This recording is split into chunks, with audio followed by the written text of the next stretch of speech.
अस्सलाम वालेकुम, कैसे हैं आप? उम्मीद है सब ठीक ठाक होंगे। आज हम बना रहे हैं तुर्किश कबाब। तुर्किश कबाब में ये एक प्याली हमने चिकन ली है और इसके मसाले हैं। ये एक प्याज का हमने आधा हिस्सा लिया है।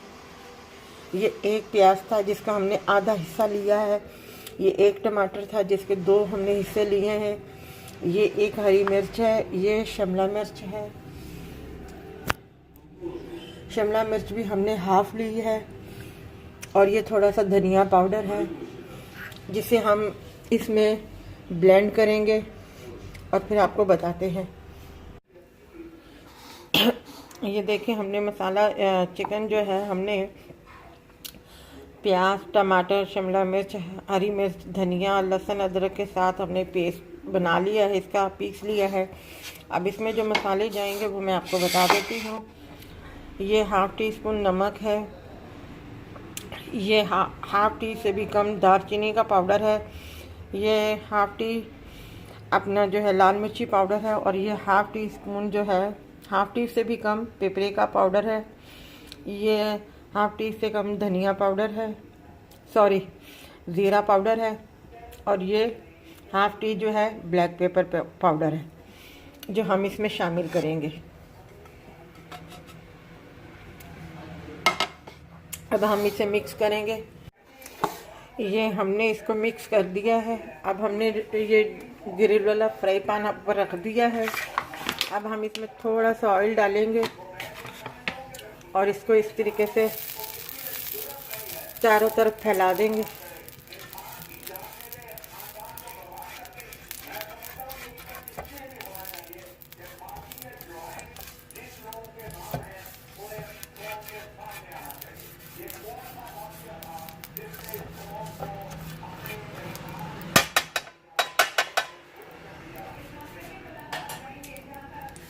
अब ये हाथों पे थोड़ा सा ये हम ऑयल लगा के इसके कबाब बना के अब हम इसमें रखेंगे और फिर आपको बताते। ये देखिए, हमने कबाब डाल दिए हैं और दरमियानी आंच पे हम इसे पकाएंगे।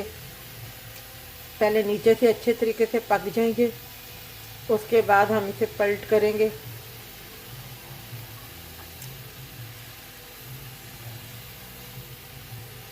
अच्छा, ये तुर्किश कबाब है, इनमें मिर्चें बिल्कुल कोई नहीं होती।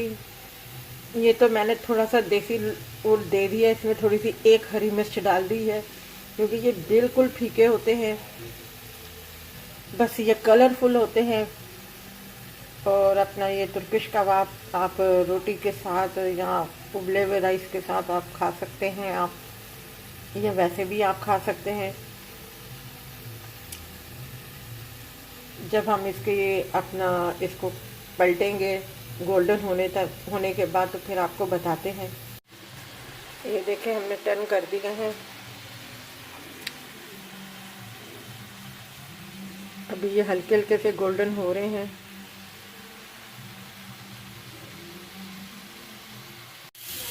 ये देखें, गोल्डन हो रहे हैं कबाब। बस 2-4 मिनट और है, उसके बाद हम इसे डिश आउट कर देंगे, फिर आपको बताते हैं। ये देखिए, हमारे तुर्किश कबाब तैयार हैं। अगर आपको ये रेसिपी अच्छी लगी हो तो प्लीज़ हमारे चैनल को सब्सक्राइब कीजिएगा, लाइक कीजिएगा, शेयर कीजिएगा और अपना ख्याल रखिएगा। अल्लाह हाफिज़।